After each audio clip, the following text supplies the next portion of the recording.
Alhamdulillah. Alhamdulillahilladzi arsyadana ila ta'atih wa jazarana 'an ma'siyatih. Asyhadu an la ilaha illallah iqraran bi wahdaniyatih.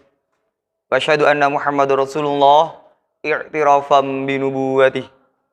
Assalatu wassalamu ala man arsalahu li irsyadil ibad wa ala alihi wa sahbihi al-muhtadina ila sabilir rasyad. Amma ba'du fa ya ayuhan nas ittaqullaha haqqa tuqatih wa la tamutunna illa wa antum muslimun. Kaum muslimin rahimakumullah, marilah di kesempatan yang penuh dengan barokah ini kita senantiasa meningkatkan nilai ketakwaan kita kehadirat Allah Subhanahu wa taala. Di kesempatan yang penuh dengan ampunan ini kita senantiasa meningkatkan nilai keimanan kita kehadirat Allah Subhanahu wa taala dengan takwa yang sesungguhnya, yakni menjalankan apa yang telah diperintahkan oleh Allah kepada kita semampu kita, sekuat tenaga kita, dan menjauhi segala apa yang telah dilarang oleh Allah sekecil apapun itu bentuk larangannya. Perlu kita ketahui bahwasanya buah dari ketakwaan itu ialah kebahagiaan di dunia dan di akhirat. Sedangkan fungsi dari ketakwaan itu ialah kita akan senantiasa dijaga oleh Allah dari segala bentuk kemaksiatan dan senantiasa dipenuhi oleh Allah dari segala bentuk kekurangan. Dan semua itu harus kita dasari dengan keimanan yang benar-benar tumbuh dari dalam hati kita. Kaum muslimin rahimakumullah, pertama kita bersyukur kepada Allah Subhanahu wa taala dengan melafadzkan kalimat alhamdulillahirabbil alamin. Kenapa?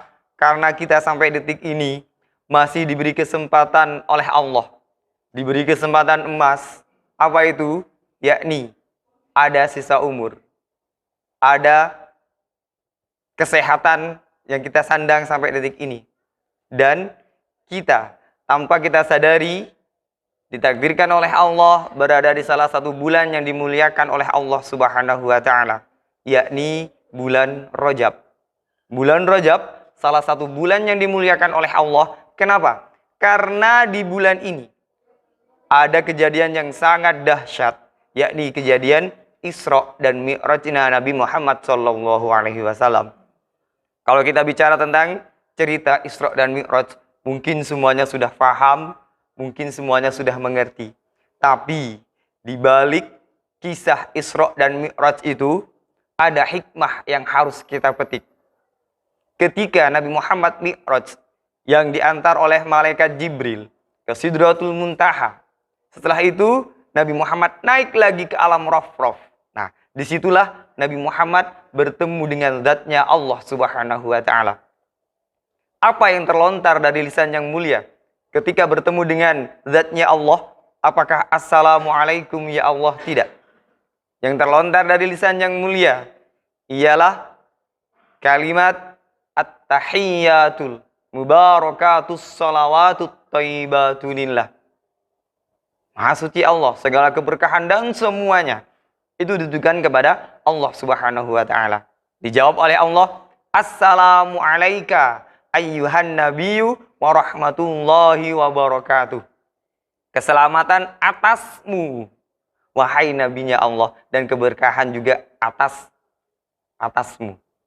Tapi jawaban dari Nabi Muhammad ketika Allah mendoakan Nabi Muhammad assalamu alayka, apa jawaban dari beliau? Assalamu alaina wa ala ibadillahis sholihin. Keselamatan atas kita semua. Maksudnya apa? Ketika itu Nabi Muhammad langsung berhadapan dengan zatnya Allah. Dan Nabi Muhammad di situ berdoa. Yang mana ketika itu tanpa ada penghalang. Berarti langsung dikabulkan oleh Allah Subhanahu wa taala. Assalamu alayka, keselamatan atas kita semua. Berarti Nabi Muhammad masih ingat kepada kita, umatnya dan para sahabatnya. Dan siapa lagi yang didoakan ketika itu? Wa ala ibadillahis sholihin. Dan keselamatan atas mereka hamba Allah yang solih. Siapakah yang dimaksud hamba Allah yang solih? Ialah hamba Allah yang senantiasa mau melaksanakan sholat 5 waktu. Berarti mereka orang-orang yang langsung didoakan oleh Nabi Muhammad di hadapan zatnya Allah Subhanahu wa Ta'ala. Dan di kisah Isra dan Mi'raj itu, Nabi Muhammad diberi 3 kemuliaan oleh Allah Subhanahu wa Ta'ala. Kita perhatikan. Kemuliaan yang pertama ialah ibadah sholat 5 waktu. Yang mungkin kita tahu semua ceritanya. Asal mulanya itu nggak langsung dari 5 waktu. Akhirnya menjadi sholat 5 waktu. Kemuliaan yang kedua, Nabi Muhammad diberi doa di akhir surat Al-Baqarah. Rabbana la tu'akhidna in nasina au akhtana. Rabbana wala tahmil alaina isran kama hamaltahu alal ladzina min qablina. Rabbana wala tuhammilna ma la taqata lana bih wa'fu anna waghfir lana warhamna anta maulana fansurna 'alal qaumil kafirin. Itu salah satu kemuliaan yang diberikan oleh Allah kepada Nabi Muhammad SAW. Intinya apa? Salah satu doa yang langsung dikabulkan oleh Allah Subhanahu wa Ta'ala. Salah satu doa yang dikabul oleh Allah Ta'ala ialah doa-doa yang maksur. Maksudnya apa? Doa-doa yang langsung diambil dari Al-Quran dan Al-Hadis. Ini salah satu doa yang maksur yang ada di dalam Al-Quran. Kalau doa tersebut merupakan kepanjangan atau kita membacanya terlalu panjang, ada doa yang kita kenal dengan doa sapu jagat. Itu langsung dalam Al-Quran yang berbunyi Rabbana atina fid dunya hasanah wa fil akhirati hasanah wa qina azabannar. Itu salah satu doa yang ada dalam Al-Quran. Intinya apa? Kita diharuskan meskipun dalam 1 hari itu membaca 1 kali. Kita dianjurkan meskipun hanya 1 kali membaca doa-doa tersebut sehabis kita melaksanakan ibadah kita atau sehabis kita melaksanakan ibadah-ibadah yang lain. Itu kemuliaan yang kedua.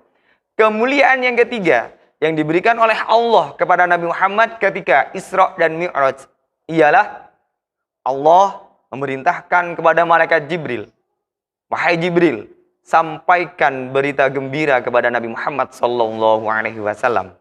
Apa berita gembira tersebut? Berita gembira tersebut, kata malaikat Jibril, wahai Rasulullah, saya diperintahkan oleh Allah untuk menyampaikan berita gembira. Apa berita gembira tersebut? Bahwasanya semua umatmu, wahai Nabi Muhammad, itu akan masuk surga. Kecuali mereka yang musyrik kepada Allah Subhanahu wa Ta'ala.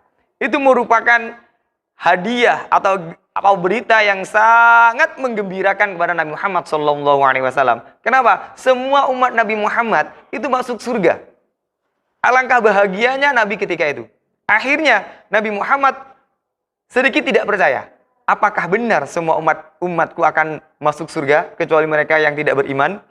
Akhirnya ditanya kepada malaikat Jibril lagi. Wahai Jibril, apakah benar berita itu? Benar wahai Nabi. Nabi Muhammad menjawab lagi, wa in zana wa in saraqah, meskipun mereka itu berzina, meskipun mereka itu mencuri, dijawab oleh malaikat Jibril, na'am wa in zana wa in saraqah. Benar, meskipun mereka itu berzina, meskipun mereka itu mencuri. Untuk meyakinkan lagi, Nabi Muhammad bertanya lagi, ya Jibril, wa in zana wa in saraqah? Wa in zana wa in saraqah, kata malaikat Jibril. Meskipun mereka berzina, meskipun mereka mencuri. Untuk meyakinkan lagi, menaukiti bahwasanya kabar itu benar adanya didengar oleh Nabi Muhammad. Ketiga kalinya Nabi Muhammad bertanya kepada malaikat Jibril, ya Jibril, wa in zana wa in saraqah? Dijawab tegas oleh malaikat Jibril. Wa in zana wa in saraka wa syurbal kham. Meskipun mereka itu berzina, meskipun mereka itu mencuri, meskipun mereka peminum khamar. Mereka semua umatmu, wahai Nabi Muhammad, akan masuk surga. Kecuali mereka yang musyrik. Itu merupakan berita gembira. Tapi semua itu butuh proses. Sama halnya baju yang kotor. Itu tidak langsung masuk lemari. Mungkin butuh direndam. Mungkin butuh digosok. Mungkin butuh dan lain sebagainya. Jadi ketika sudah benar-benar bersih, sudah disetrika, wangi, baru pakaian itu masuk lemari. Sama proses kita masuk surga itu juga butuh proses. Tapi kita harus bangga menjadi umat Nabi Muhammad sallallahu alaihi wasallam. Rasulullah sallallahu alaihi wasallam bersabda, qala Rasulullah sallallahu alaihi wasallam, as-salatani kafaratun ma bainahuma. Al-hadis al-kamaqol. Bahwasanya dua solat yang kita kerjakan itu merupakan pelebur atas waktu di antara kedua solat itu. Maksudnya apa? Dari solat subuh dan solat duhur itu ada jeda waktu berapa? Dari jam 5, 6, 7, 8 sampai jam 12. Mungkin ada sekitar 6 jam. Yang namanya manusia, al-insan mahallul khata' wan nisyan. Tidak lupa dari luput dan dosa. Tidak lupa dari khilaf dan dosa. Maka ketika orang itu mengerjakan sholat duhur, jeda waktu 6 jam tadi yang berbuat dosa, itu akan dilebur oleh Allah gara-gara melaksanakan sholat duhur. Setelah sholat duhur, ada jeda waktu antara duhur dan asar. Lagi-lagi berbuat dosa. Ketika melaksanakan sholat asar, maka jeda waktu antara duhur dan asar itu akan dilebur oleh Allah gara-gara dia melaksanakan sholat asar. Sampai seterusnya sholat subuh. Intinya, ketika kita melaksanakan sholat 5 waktu, yakin bahwasanya dosa-dosa kita akan dilebur oleh Allah Subhanahu wa Ta'ala. Itu salah satu bukti bahwasanya ibadah yang kita kerjakan itu akan kembali kepada kita pelaksananya. Kaum muslimin rahimakumullah, itu salah satu hikmah yang harus kita petik dari kejadian Isra dan Mi'rajnya Nabi Muhammad sallallahu alaihi wasallam. Mudah-mudahan semua amal ibadah kita, rentetan ibadah kita senantiasa diterima oleh Allah dan diberi pahala oleh Allah. Mudah-mudahan kita diberi panjang umur, sehat selalu, bisa bertemu dengan bulan Rajab yang akan datang. Mudah-mudahan kita senantiasa diberi kesabaran dan kekuatan untuk melaksanakan semua perintah-perintahnya Allah. Anak-anak kita dijadikan anak yang solih dan solihah. Keluarga kita dijadikan keluarga yang sakinah, mawaddah, warahmah. Yang kebetulan sakit, semoga penyakitnya cepat diangkat oleh Allah. Semua yang hadir di sini serta keluarga kita senantiasa ditakdirkan menjadi hamba Allah yang husnul khatimah. Amin, amin ya rabbal alamin. A'udzu billahi minasyaitonir rajim. Bismillahirrahmanirrahim. Inna a'tainakal kautsar fasholli li rabbika wanhar. Inna syani'aka huwal abtar. Barakallahu fiikum al-azim. Wa nafa'ani minal ayati wa taqabbal minni innahu was-sami'ul 'alim.